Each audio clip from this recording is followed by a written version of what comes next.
네, 여러분 안녕하십니까? 백진수입니다. 예. 오늘 그 헬릭 스미스에 대해서 또 코멘트를 한번 해야 되는 상황이 왔거든요. 오늘 헬릭 스미스가 장중 10% 넘게 급등세가 나타나고 있습니다. 가격은 7만원대를 이미 뛰어넘었고요. 지금 현재 시간 10시 50분인데 아까 이제 VI 발동도 되고 지금 현재 10% 이상 급등세가 연출이 되고 있는 상황입니다. 그렇기 때문에 이제 헬릭 스미스에 대해서 무슨 일이 있는 거냐 뭐 이런 질문들이 또 많이 들어와서요. 언급을 좀 해보면 뭐 특별하게 어떤 소식이 나왔다기보다는 어제 6월 1일자 오전 9시에요. 여러분들 헬릭 스미스 홈페이지에 뉴스레터가 올라왔습니다. 이제 여러분들도 이제 중간중간 아마 확인해 보시는 분들이 많으실 텐데 저 같은 경우에도 뭐 이제 매일 하루에 한 번씩은 이렇게 헬릭 스미스 게시판에 혹시 뭐 글 올라온 게 있나 뭐 체크는 하고 있거든요. 그런데 어제 이제 오전에 혹시나 느낌이 6월 딱 들어가니까 그리고 또 한참 동안 뉴스레터나 뭐 이런 코멘트가 안 올라왔었기 때문에 좀 뜸했었기 때문에 혹시나 올라오지 않았을까라는 촉이 딱 오더라고요. 그래서 홈페이지에 혹시나 이제 9시 10분쯤에 딱 접속을 해보니까 실제로 아이알레트가 딱 9시에 올라와 있었습니다. 아무튼 이제 읽어보고 느낀 점은 뭐 여러분도 한번 들어가서 자세하게 한 번씩 읽어보시면 좋을 것 같은데 여기서 같이 보죠. 같이 읽어보죠. 같이 읽어보는데 어쨌든 뭐 전체적으로 느낌을 보게 되면 이 회사는 참 어떻게 보면 주가 관리에도 관심이 없고 그래서 이제 주주도 속 터지게 만들죠. 그리고 뭐 어떻게 보면 세워라 내워라 하는 것 같기도 하고 이들이 이제 빨리빨리 움직이지 않으면 이제 주가는 그만큼 계속해서 이제 줄줄 흘러내려가는데도 불구하고 세워라 내워라 하는 것 같고 뭐 그렇게 하지만 다른 바이오 업체들 같은 경우에는 이제 주가가 하락을 하면 뭐 대표가 나와서 주가를 어떻게든 부양하기 위해서 많은 노력들을 하지 않습니까? 근데 이 회사는 그런 것도 없고 그러니까 사실 어떻게 보면 주주들 입장에서는 되게 섭섭하고 기분 나쁠 수 있어요. 근데 저는 어, 오히려 그런 부분들이 사실 너무 주가에 관심을 가지면 바이오 회사의 대표가 저는 오히려 더 자신 없는 거 아닌가 싶은 생각도 듭니다. 이게 역발상으로 생각을 해보면 헬릭 스미스 IR 레터로 딱 올라온 걸 보고요. 이 회사는 진짜 주가가 중요한 게 아니라 실제로 자기네 바이오 회사의 목적에 딱 충실한 회사구나 싶은 생각이 들었습니다. 그러니까 뭐 시간이 딜레이 되는 거는 사실 바이오 업계 특성상 어쩔 수 없는 부분이라고 저는 인정을 하고 있는 부분이거든요. 네. 주가에 왜 관심이 없느냐? 뭐 그 부분은 사실은 어떻게 보면 주주들 입장에서는 섭섭할 수 있지만 바이오 회사에서 실제 주주들한테 가장 큰 선물은 뭐 어떻게든 약을 잘 만드는 거 아니겠습니까? 근데 이런 약을 잘 만들고 이 약을 성공시키기 위해서 한 발 한 발 스텝 스텝 밟아 가는 거는 사실 좀 AM이 아니라 FM이라서 너무 좋다. 뭐 이런 느낌이 좀 들었다. 이렇게 좀 말씀을 드리고요. 6월 1일 날 오전 9시에 올라왔습니다. 내용을 한번 보면은요. 뭐 이제 1번 HX106이라는 그 천연 추출물을 이제 헬릭스미스에서 개발을 했는데 천마동 복합 추출물이란 거 이거를 이제 발견을 해서 알츠하이머병에 적용을 해보니 병태 개선 효과가 입증됐다라는 논문이 발표됐다라는 거 연세대학교 약학과 김영수 교수팀이 한 겁니다. 자, 두 번째 이거는 알츠하이머병 이제 희귀병이잖아요. 이것도 나중에 이게 뭐 잘 돼가지고 또 헬릭 스미스가 알츠하이머병에서도 세계 이제 유일하게 최초로 치료제를 개발할 수 있는 어떤 이제 그런 그림을 또 상상을 하면 상당히 행복하죠.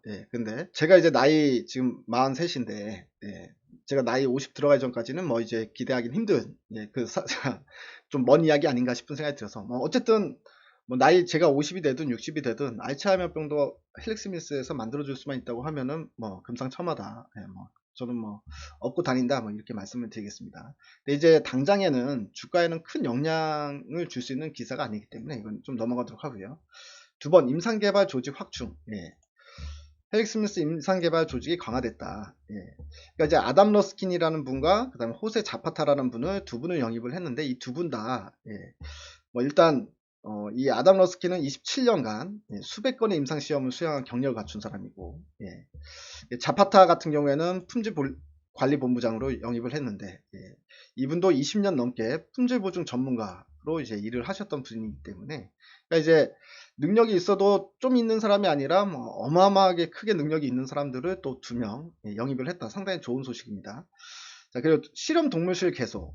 실험 동물실 개소라는 게 뭐냐면 우리가 이제 바이오 신약 같은 경우에는 인간한테 바로 주사로 투입할 수가 없잖아요. 그 안전성을 어떻게 보장을 합니까? 그렇기 때문에 동물 시험을 먼저 해야 되는데, 보면은 왜 우리 영화나 드라마 같은 데서도 보면은 막 쥐에 이렇게 주사 놓고 하지 않습니까? 이게 동물 실험실이 필요한 건데, 동물 실험실이 신약 개발을 하고 있는 그 양에 비해서 너무 턱없이 부족해요.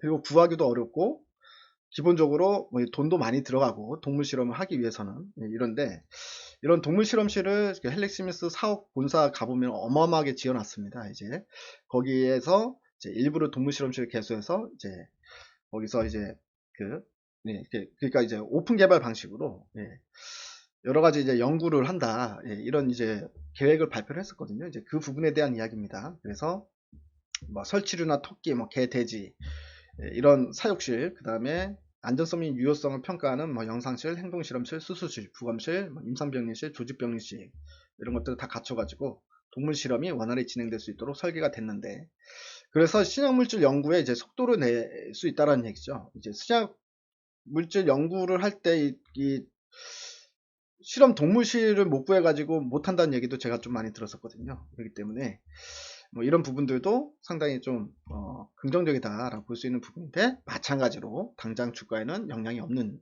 소식입니다. 자, 2020년 6월 현재 향후 진행 및 계획 현황 보게 되면 헬릭 스미스가 CAC 글로벌 서밋 참석한다라는 소식인데, 6월 5일 이거는 이제 단기적으로 어떤 주가에는 효과가 좀 있을 만한 이슈인 것 같습니다. 서울시에서 주최하는 글로벌 서밋 2022 참석하는데, 헬릭 스미스가 이제 바이오 분야 혁신 기업으로 선정됐습니다. 그래서 UN, WHO 해외 관계자 대상으로 회사 홍보를 진행할 예정. 6월 5일이면 이번 주 금요일입니다.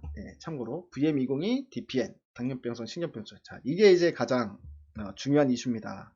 미국 FDA와 지금 DPN 3- 이상 프로토콜 관련해서 최종본을 마무리하고 있는데 6월 중에 임상 사이트를 선정해서 게시할 예정이다. 그간 많은 준비를 통해서 본격적 시작을 위한 준비는 완료가 됐고, 근데 이제 코로나 때문에 일부 지역에서 환자 모집 자체가 지금 현재 불가능한 상황이다. 그렇기 때문에 그렇지 않은 지역을 먼저 게시할 예정이다. 그 조만간에 그 내용을 공개하겠다. 즉 이제 좀 딜레이가 되긴 됐다는 얘기인데요. 그래도 6월 안에 시작될 수 있어서 다행인 것 같습니다. 일단 사이트가 여러 사이트가 있어도 이제 동시다발적으로 출발하는 게 아니라, 코로나 때문에 지금 환자 모집이 어려운 지역에서는 이제 나중에 코로나가 이제 끝난 다음에 환자 모집을 해서 그때 시작하고요. 지금 코로나가 확산되지 않은 지역, 뭐 또는 이제 환자 모집에 별 어려움이 없는 지역, 이런 지역은 환자를 빨리 모집해서 제일 먼저 시작을 하겠다. 그렇게 해서 이제 나중에 갖다 붙이겠다, 이런 식으로 이야기를 하는 내용이다라고 보시면 되겠습니다. 그리고 또 하나 이제 CMT도 상당히 좀 기대를 모으고 있는 부분이거든요. DPN 이후에 DPN 다음은 CMT다, 이렇게 볼 수 있는 상황입니다. 지금 현재 원래는 ALS, 그러니까 루게리병이었는데, 루게리병도 이제 중간에 좀 이제 많이 딜레이가 되다 보니까 오히려 CMT 같은 경우가 더 빨리 진행될 가능성도 없잖아 있지 않을까 싶은 생각이 드는데, 약간 이제 사라코마리 투수병하고 루게리병이 전혀 다른 기전이겠지만, 사실 이제 겉으로 보기에 환자들의 어떤 모습은 뭐 이제 우리 같은 일반 사람들이 보기엔 약간 비슷한 그 환자로 보여집니다. 제가 볼 때. 그렇기 때문에 뭐 루게릭이나 뭐 사르코마리투스병이나 둘 중에 하나가 되면 나머지 하나도 상당히 이제 우리가 좀 잘 되겠구나라고 유추를 좀 할 수 있을 것 같다라는 생각이 드는데요. 이제 국내 식약청에서 이제 그 임상 들어가잖아요. 통상적인 일정대로라면 6월 중순이 예정이고요. 삼성 서울병원에서 최봉욱 교수의 주도하에 임상을 개시할 예정. 이것도 6월 달에 출발한다라는 얘기고, 이번 달 안에 아마도 DPN하고 해외 미국에서는 DPN, 그리고 국내에서는 CMT가 이제 동시에 이제 진행이 된다라고 볼 수 있을 것 같습니다. 자, 이달의 주요 문의사항, VBA 벡터 관련 국내 특허 취득에 대한 내용과 의미를 알고 싶다는 문의가 있었다. 얼마 전에 이제 그 특허 나온 거, 그걸 얘기하는 건데요. 자, 이번 특허는 유전자 전달 효율을 유의하게 향상시킬 수 있는 하이브리드 간세포 성장 인자 유전자가 도입된 AAV 벡터다. AAV라는 건 유전자 치료에 활용하는 바이러스 벡터 중에서 가장 안전하다고 알려져 있는 거다. 유전자 치료 시 환자 몸으로 치료용 유전 물질을 전달하는 운반체인 벡터가 필수인데, 이 AAV 같은 경우에는 높은 유전자 전달 효율 및 안정성, 그리고 다양한 조직에 대해서 타겟팅이 가능하다. 그래서 여러 유전자 치료제의 이제 벡터로 주목을 받고 있는 물질이다 이렇게 볼 수 있을 것 같습니다. 그래서 헬릭스미스는 이 HGF 즉 간세포 성장 인자를 발현하는 AAV 벡터 기반의 유전자 치료제 NM302를 개발 중에 있다. 이는 HGF 단백질 발현 및 생산 효율을 최적화할 거다. 중추신경에 주사해서 신경이나 근육 재생 및 항염증 작용을 도와서 퇴행질환의 증상 발병을 연기시킨다. 이를 이용해서 DPN 같은 경우도 또는 ALS, 그러니까 이제 루게리병 같은 경우도 효과적으로 예방을 하거나 오히려 치료할 수 있을 것으로 예상된다.